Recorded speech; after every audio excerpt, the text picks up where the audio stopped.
30 people are killed and dozens wounded in the explosion of a booby-trapped car in Hama. Armed forces continue to chase the terrorists, killing and wounding large numbers of them.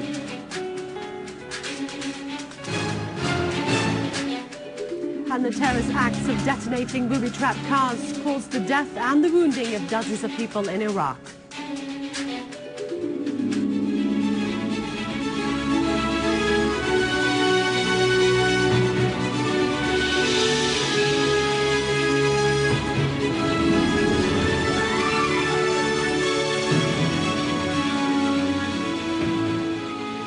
Welcome to our news bulletin. I'm Dania Nizam.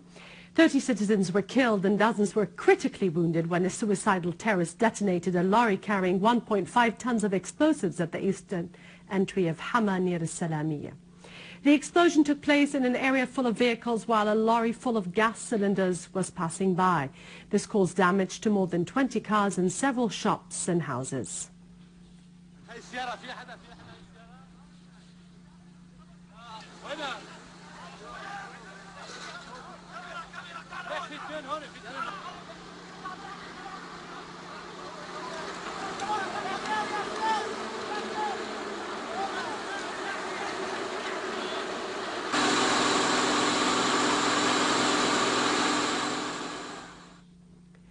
The 9 people abducted by the terrorist gangs in Aleppo countryside since May last year arrived at Beirut International Airport. They were received with popular and official celebrations.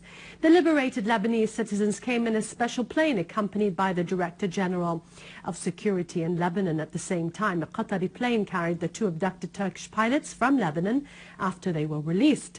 A large number of Lebanese officials welcomed their fellow citizens. They included the Ministers of Internal and Foreign Affairs, Marwan Sharban and Adnan Mansour, in addition to the relatives of the liberated citizens.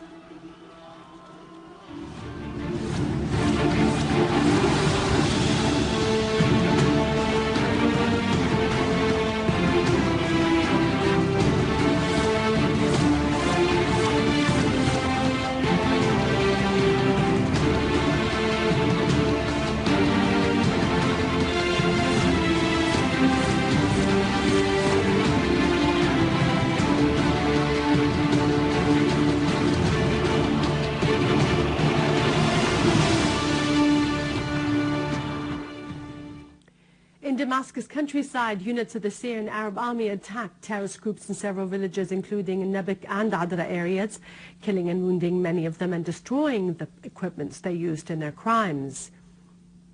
In Homs, the Syrian armed forces attacked terrorist groups in the area of Al-Mushrifa, killing and wounding many of them and destroying their weapons.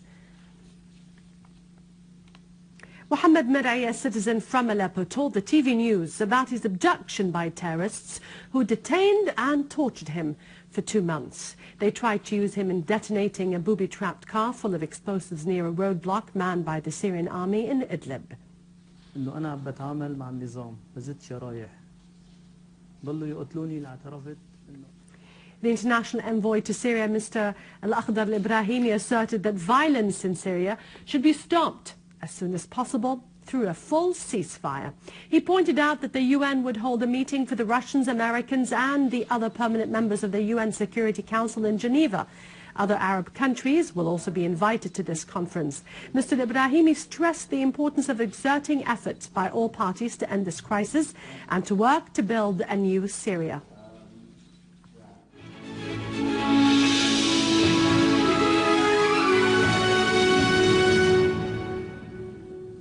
In occupied Palestine, 2 workers were wounded when the Israeli forces of occupation opened fire in the area near Beersheba. At the same time, the Zionists waged a sudden campaign of detentions in several towns and villages in the West Bank.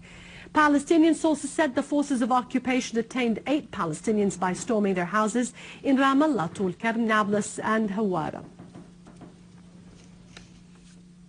In Egypt, the period of detaining 38 Muslim brothers was extended by 15 days in order to continue the investigations of the events of attacking the train station near the Faculty of Agriculture in the governorate of Al-Qalubiyya. The detained prisoners were accused of joining an illegitimate group and using violence against public property, possessing firearms and bombs in order to disrupt security and public order.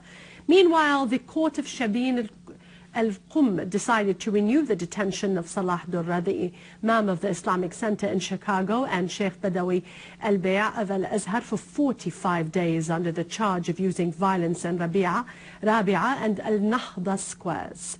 The court also extended the detention of 7 others by 15 days. In Iraq, 8 suicidal terrorists attacked the government office of the town of Rawa in the governorate of Al-Anbar in the west and the police station. The attack led to the death of 5 people and the wounding of 52 others, including the government official in Rawa. Iraqi sources said 3 suicidal terrorists were wearing explosive belts and a 4th drove a booby-trapped car. 4 other terrorists attacked a police station and a main roadblock manned by the Iraqi army. The sources said the number of the dead victims could rise because most wounds were critical. The Parliamentary Committee of Security and Defence asserted the existence of information about attempts by terrorists to transfer their chemical weapons from Syria to Iraq, while the Iraqi army foiled the terrorist attempt to infiltrate from Syrian territory to the Iraqi village of Shalan at the border. In Libya, scores of demonstrators marched in the city of Rayan in the southwest, calling for the downfall of the temporary government and setting up an alternative government because it failed to put an end to the security disruption rife throughout the country for more than 2 years. The demonstrators called for voting against the government at the General National Conference. The demonstrators asserted that they would continue their movement and to carry out protest meetings in the capital Tripoli. As the state of chaos continued throughout the country, unknown armed terrorists attacked a police station in Tripoli and kidnapped 2 policemen. The security forces found the 2 kidnapped victims. One of them had a bullet wound in his leg, while the other was beaten and tortured. That concludes our news bulletin for today. It's over to our economic and business news with Vani after the break. If you want more news, you can visit our syriaonline.sy. God bless you and long live Syria.